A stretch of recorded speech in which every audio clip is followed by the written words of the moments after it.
Lepo pozdravljeni, spoštovana predsednica Slovenskega slavističnega društva, spoštovana predsednica Novogoriškega društva, spoštovani ravnatelj, spoštovana novopečena častna občanka Mestne občine Nova Gorica, gospa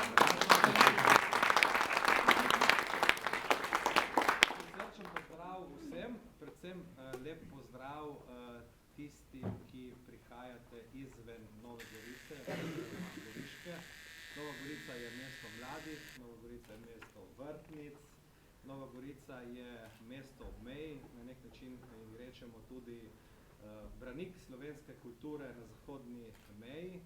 In ne nazadnje, čeprav regij nimamo, je Nova Gorica tudi regijsko središče severne primorske oziroma goriške regije.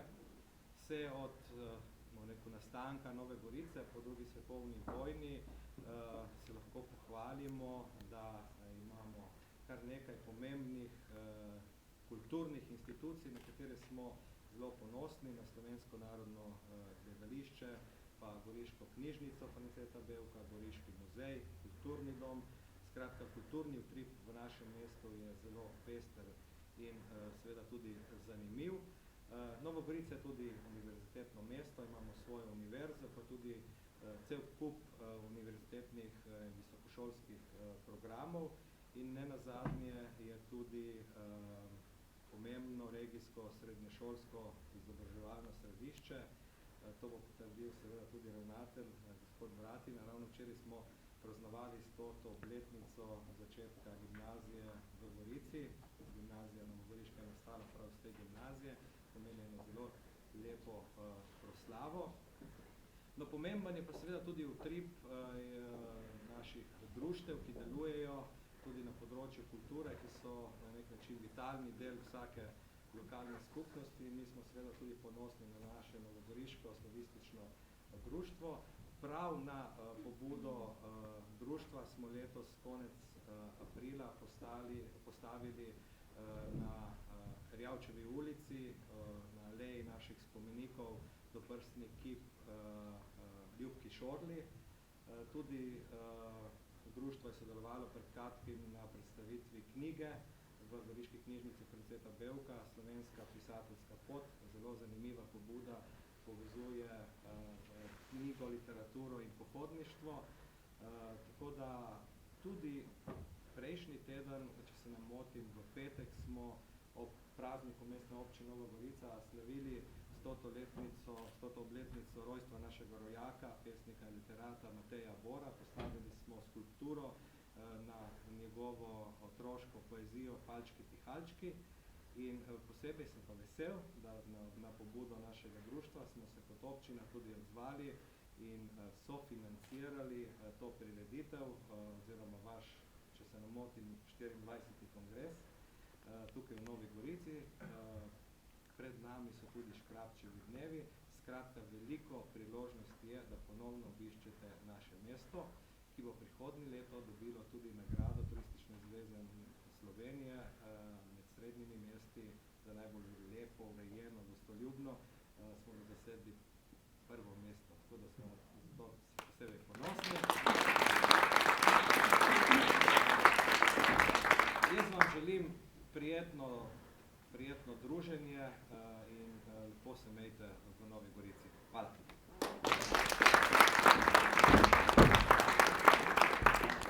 Najlepša hvala, gospod župan. Zdaj pa prosim gospoda ravnatelja Bojana Bratino, da nam še on spregovori nekaj besed. Spoštovana častna občanka,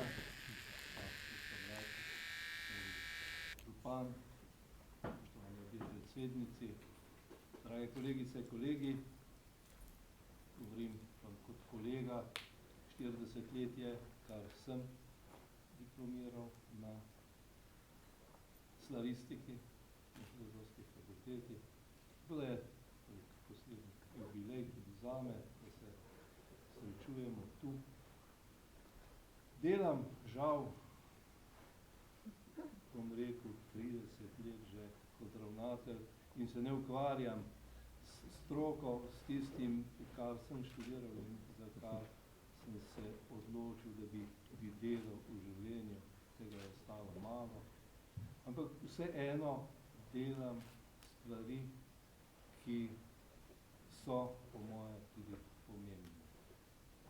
Gimnazija Nova Gorica je ena starejših gimnazij, če pogledamo nazaj.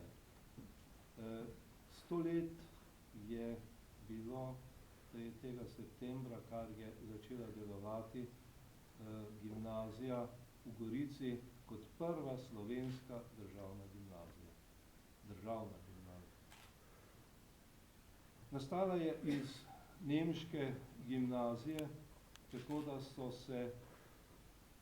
da se je ta šola, velika šola, razdelila na slovenski del, kjer je bilo tudi največ dijakov, 2/3 dijakov v nemški gimnaziji je bilo Slovencev,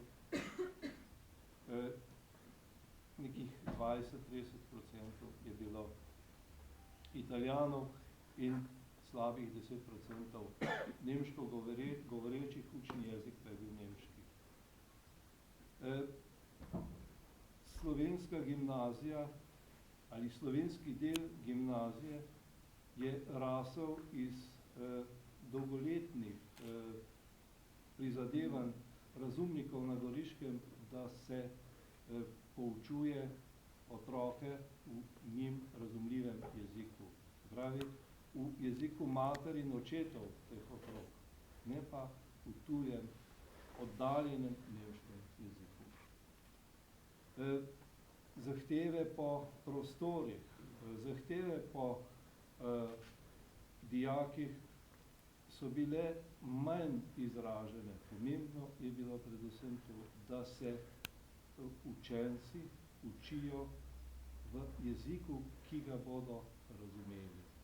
Kajti ni pomembno samo to, da se oblikuje govoreči človek, ampak da se oblikuje tudi kot pripadnik neke etnične narodne skupnosti.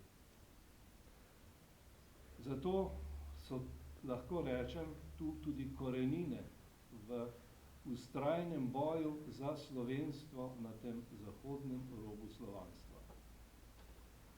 Tu je odnos do jezika vse skozi odnos do dobrine. Jezik ni nekaj, s čimer lahko barantaš ali pometaš.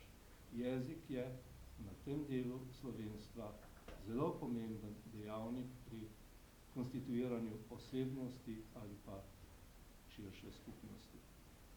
Zato tudi kasneje, ko je bil jezik ogrožen ali celo obstajali so poskusi popolnega iztrebljanja ne samo jezika, ampak tudi naroda. V tem času do leta 1944 je delovalo slovenstvo v sicer italijanski gimnaziji. Šele 1944 je bila ustanovljena nova gimnazija, ki je delovala kot skupna gimnazija v Gorici v Italiji. Leta 1947 pa z razmejitvijo pride do ustanovitve dveh šol, dveh gimnazij. Ena je ostala v Gorici, druga pa v Šempetru. V Šempetru se je v letu 1947 oblikovala popolna gimnazija in leta 1948 so že prvi dijaki maturirali. To je nekaj posebnega, tako da praznujemo lahko vsake toliko časa, kakšno obletnico, vendar je ta 100. obletnica le pomemben. Mislim, da potem lahko razumete tudi, da je odnos do slovenstva in tudi do slovanstva na Goriškem morda drugačen, da je tu ta odnos bolj pristen in da znajo tudi ljudje kot širša skupnost slovenstvo na tem ozemlju ceniti. Prišli ste torej med ljudi, ki tudi vas kot sloveniste cenijo. Prišli ste, da se boste pogovorili, da se boste kaj naučili in da boste to, kar boste spoznali, tudi prenesli v prakso.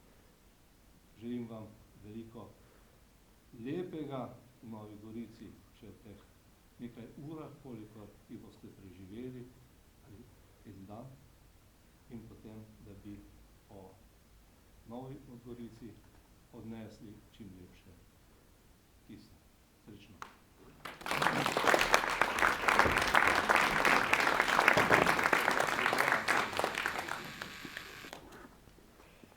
Z dijaki smo ob priložnosti vašega obiska pripravili poseben program, ki je povezan z razstavo, ki ste jo lahko že videli v galeriji Gimnazium, tako se reče temu prostoru tukaj pred našo dvorano, ki jo je prenesla iz galerije Farnaža, tam jo je prvič pripravila gospa Melanja Kerševan in jo je zdaj postavila tukaj. To je razstava o življenju in delu goriške pesnice Ljubke Šorli in zato smo prav za to priložnost z našimi dijaki pripravili kratek recital, ki bo preplet njene poezije, torej nekaj sonetov iz njenega venca Spominčic možu na grob. Prepletli pa smo ga s proznimi odlomki iz novele Rože Zagobavca, jubilanta Borisa Pahorja. Povabili smo tudi dva dijaka iz splošne gimnazije, ki nas bosta za začetek, za uvod povedla v svet glasbe. Zaigrala in zapela nam bosta eno ljubezensko pesem iz sodobnega časa, tako da bomo prepletli sodobno ljubezen z neko zgodovinsko, mitsko ljubeznijo, posebno lepo in posebno tragično, ki je zaznamovala ta naš prostor in pravzaprav tudi naš čas. In zato sem še posebej vesela, da je med nami gospa Lojska Bratuževa in bo spet prisluhnila pesmi svoje matere. Zdaj pa prosim Vaska Krapeža in Emo Hrabrič iz splošnega gimnazije, iz 4. letnika, da nam zapojeta tole pesem. Pesem pa mislim, da je Tango, so avtori, ne? Tabu, pardon.